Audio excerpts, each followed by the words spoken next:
E aí, pessoal, bem-vindos a mais um Deep Dive. Opa! Hoje a gente vai mergulhar num tema que, para muita gente, é sinônimo de dor de cabeça. É verdade. Mas calma.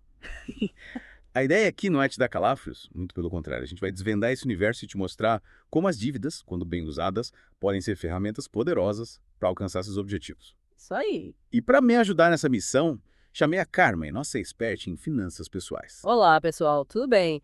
Prontos para essa imersão no mundo das dívidas. E olha, a gente se inspirou num vídeo do canal Resumindo Conhecimento sobre o Robert Kiyosaki, sabe? Aquele investidor famoso. Ah, sim. Ele usa as dívidas como ferramenta principal para construir patrimônio. A sacada é usar o dinheiro dos outros de forma estratégica para turbinar seus ganhos. Você já pensou em usar essa estratégia para realizar seus sonhos? É uma ideia interessante, né? Mas é importante a gente começar diferenciando os tipos de dívida, porque nem toda dívida é criada igual. Verdade. A gente tem a dívida boa e a dívida ruim. Ah, entendi. E a diferença está no... A diferença, muitas vezes, está no seu objetivo e na sua estratégia. Uhum, ok. E como a gente sabe tipo, a gente sabe que dívida boa é aquela que te impulsiona pra frente, né? Tipo um investimento que vai te gerar retorno no futuro, certo? Exatamente. Imagina, por exemplo, que você está pensando em abrir um negócio. Aham. Você poderia usar um empréstimo para financiar esse negócio e usar o lucro que ele gera para pagar as parcelas do empréstimo. Se você fizer um bom planejamento e o negócio for bem sucedido, essa dívida pode ser considerada boa, porque te ajudou a alcançar seu objetivo. Faz sentido. Mas, e a dívida ruim? Como a gente identifica? É só aquela que a gente faz por impulso, sem pensar. Na verdade, vai um pouco além do impulso. Uma dívida ruim geralmente está relacionada à compra de bens que se desvalorizam rapidamente, como um carro novo ou o último modelo de celular. Nesses casos, você está assumindo um compromisso financeiro por algo que vai perder valor com o tempo, e isso pode te levar para uma bola de neve de dívidas. Entendi. Ou seja, a gente precisa ter clareza do nosso objetivo antes de assumir qualquer dívida e ter certeza de que o retorno do investimento vai ser maior do que o custo da dívida. Exatamente, é preciso analisar os números com cuidado. No caso do empréstimo para o negócio, por exemplo, você precisa projetar o lucro, as taxas de juros do empréstimo e ter uma reserva de emergência para lidar com imprevistos. E falando em Robert Kiyosaki, ele é mestre em usar a alavancagem a seu favor, né? Me explica melhor esse conceito, porque eu sempre me confundo um pouco. A alavancagem é como um turbo nos seus investimentos, mas exige cautela. Basicamente, você usa recursos de terceiros, como um empréstimo, para aumentar seu potencial de ganhos. Imagina que você quer investir em ações, mas não tem muito dinheiro disponível. Certo. Com a alavancagem, você pode pegar um empréstimo e investir um valor maior, multiplicando seus ganhos se as ações se valorizarem. Interessante. Então, com a alavancagem, a gente consegue potencializar os resultados. Mas isso vale tanto para os ganhos quanto para as perdas, né? É exatamente isso. É como se fosse um amplificador. Se você fizer uma boa análise e investir em algo que realmente se valoriza, a alavancagem te leva para o topo. Mas se você tomar decisões erradas, ela amplifica suas perdas. Faz todo sentido. E no caso do Robert Kiyosaki, ele usa a alavancagem principalmente para investir em imóveis, né? Sim, ele compra imóveis com financiamento, aluga esses imóveis e usa o aluguel para pagar as parcelas do financiamento. Com o tempo, ele quita o imóvel e passa a ter uma renda passiva com o aluguel. É claro que ele faz uma análise criteriosa de cada investimento, né? Claro. E como a gente pode saber se está pronto para usar a alavancagem? Quais os sinais de alerta que a gente precisa ficar atento? Olha, antes de pensar em alavancagem, você precisa ter uma base sólida. Tipo, Boa educação financeira, controle do seu orçamento e, principalmente, uma reserva de emergência.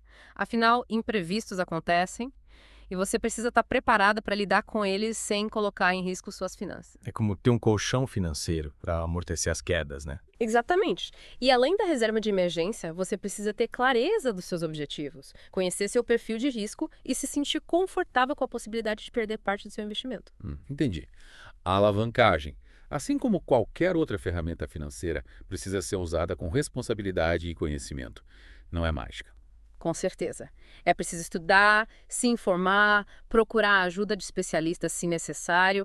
O objetivo, no final das contas, é ter uma vida financeira mais saudável e tranquila, sem colocar em risco seu bem-estar. E você, que está acompanhando a gente, que tal começar a repensar sua relação com as dívidas? Isso aí.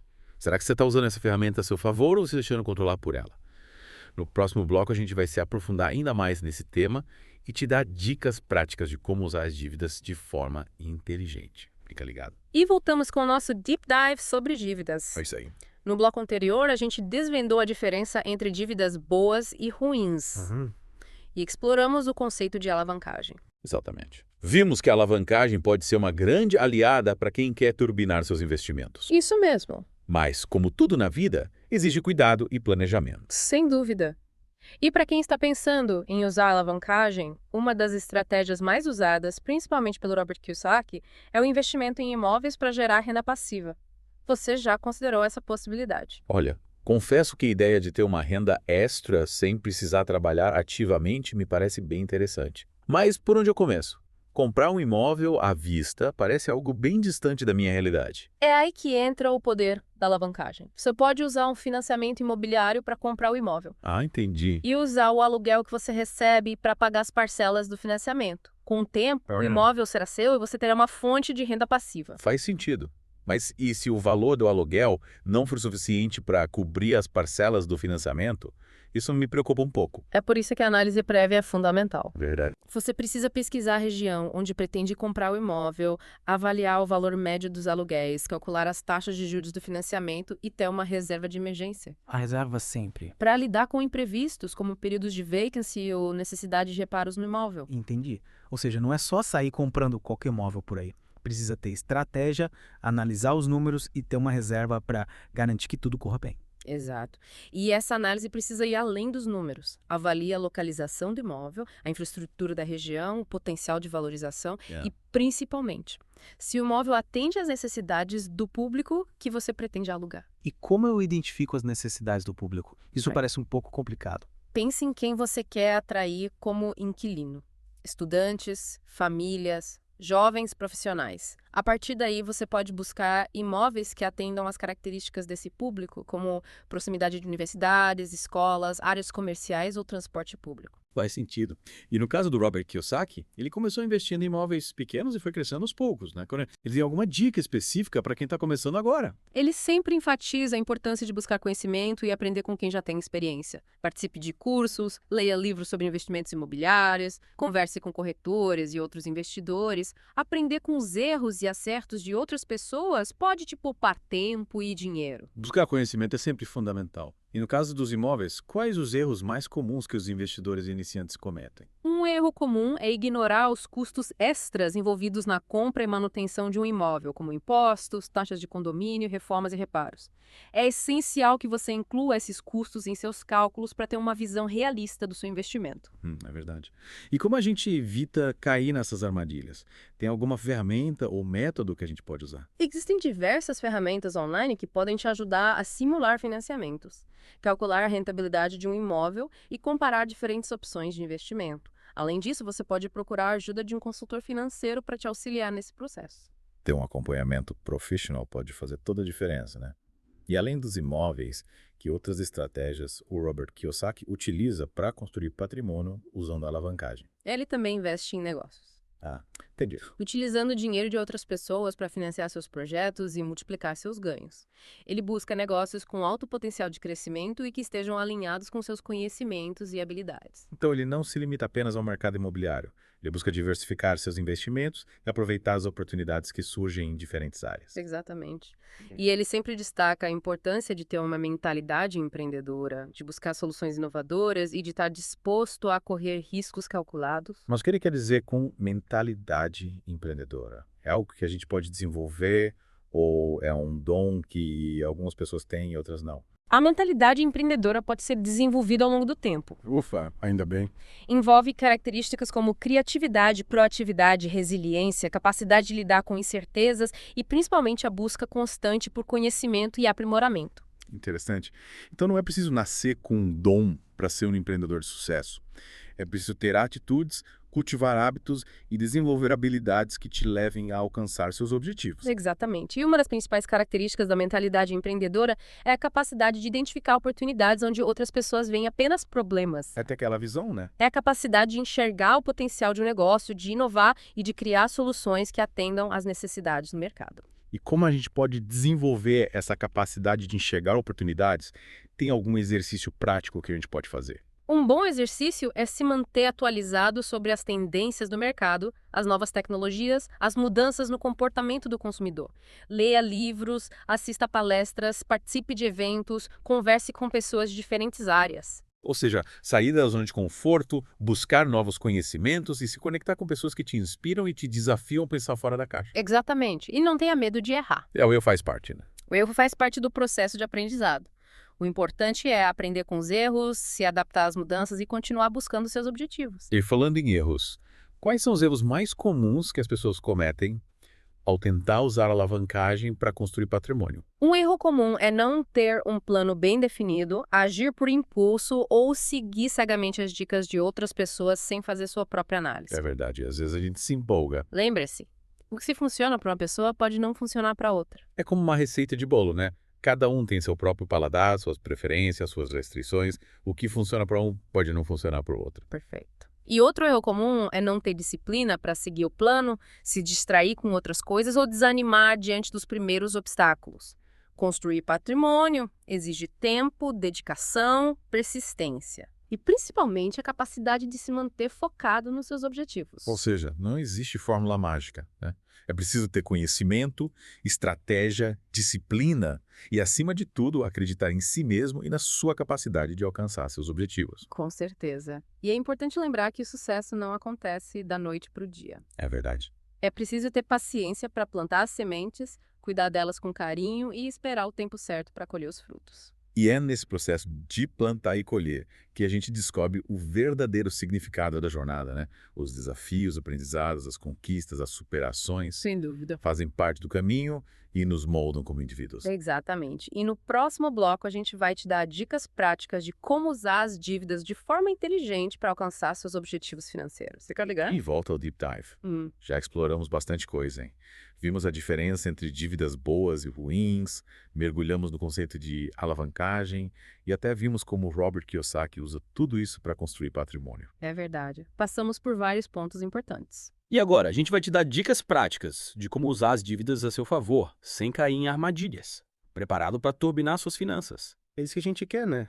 Dar ferramentas para vocês. Acho que a primeira dica já está clara, né? Antes de qualquer coisa, eu preciso ter uma reserva de emergência, certo? Com certeza. Essa é a base para qualquer decisão financeira, principalmente quando envolve dívidas. A reserva de emergência te protege de imprevistos, te dá mais segurança para assumir riscos calculados. E depois da reserva, qual o próximo passo? Como eu sei se uma dívida vale a pena? Analise com cuidado o custo-benefício. Calcule as taxas de juros, o prazo de pagamento, o impacto da dívida no seu orçamento.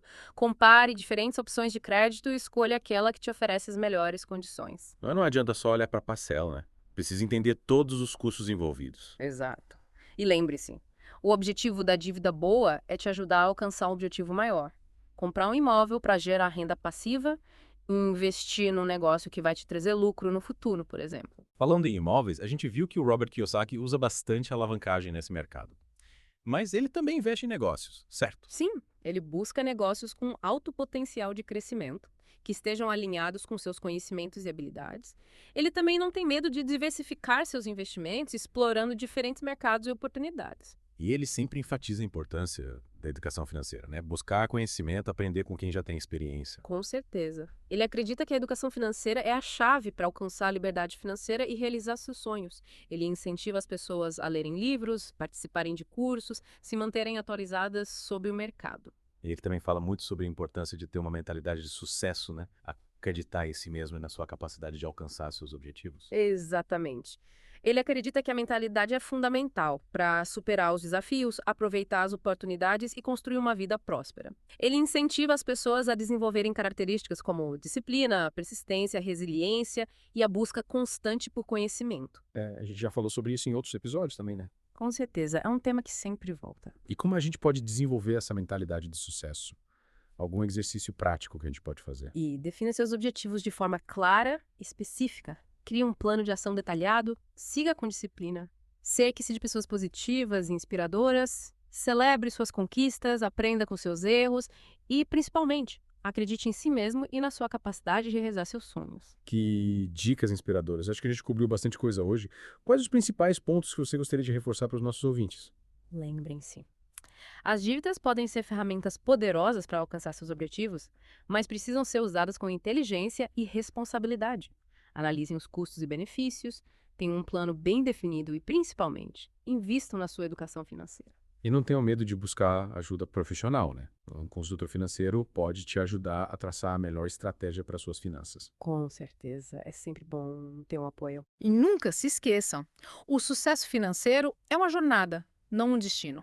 Aproveitem o caminho, Celebrem suas conquistas, continuem aprendendo a cada passo. Exato, a jornada é tão importante quanto o tino final. E você que acompanhou a gente nesse Deep Dive, que tal começar a colocar em prática as dicas que a gente te deu hoje?